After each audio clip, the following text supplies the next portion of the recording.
Hello everyone, my name is Juan Vasquez, but everybody calls me Juju, so if you guys would like, feel free to call me Juju. As far as where I'm from, I was born in a small country called El Salvador, which is located in Central America.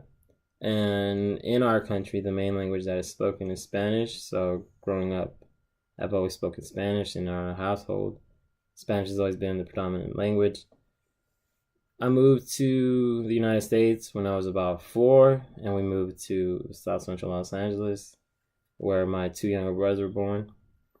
And as far as them with Spanish, they weren't very fluent. It was more chopped up and stuff like that.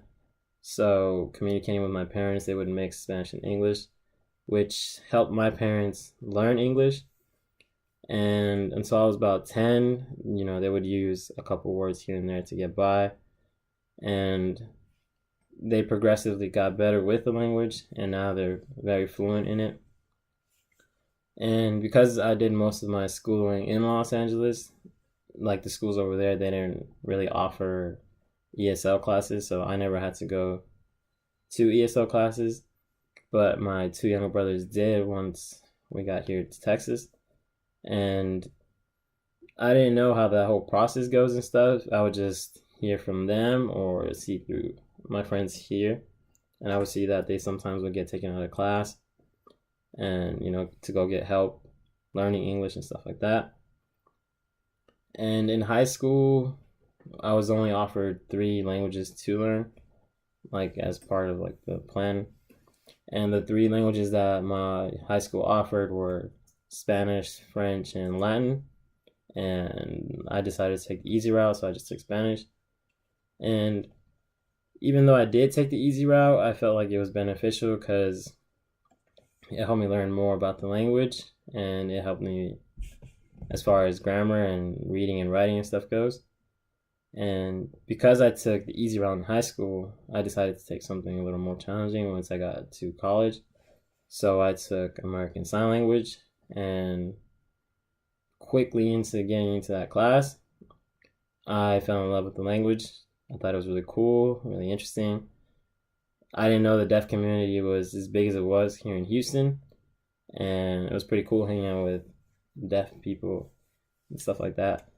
As far as the class goes, my teacher was fully deaf, so communicating with her was rather difficult at the beginning.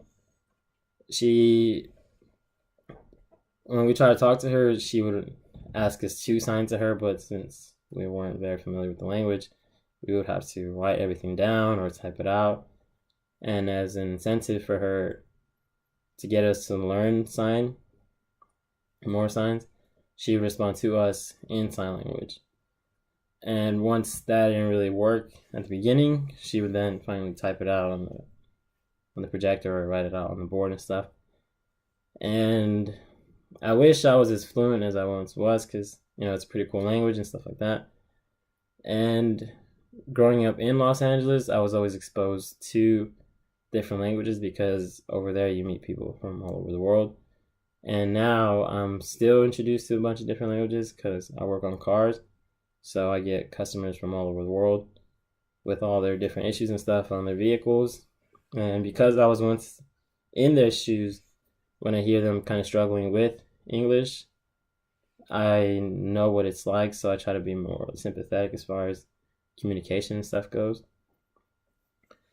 And another way I've always been introduced to different languages has been through soccer. When a couple years ago, I played on a team that toured Texas, and I had a bunch of teammates from different parts of the world and stuff, so when I would hear and speak to their family and stuff, I would hear their languages, and they would hear mine as far as Spanish. And the really cool time where I actually got to see different languages and like the communities and stuff, I got invited to play in an African tournament, and the team I played for was Kenya. So a lot of my teammates were speaking Swahili. I didn't know what they were saying, but it was pretty cool. And even though we couldn't really communicate, we let our feet do most of the talking. And as far as my teaching philosophy goes, I personally think that no matter what the student's background is, where they're from, their socioeconomic status and stuff goes. I think every student deserves the right to a fair and legitimate education. And because I'm an immigrant to this country, I know that I'm going to have students from other parts of the world as well in my classroom.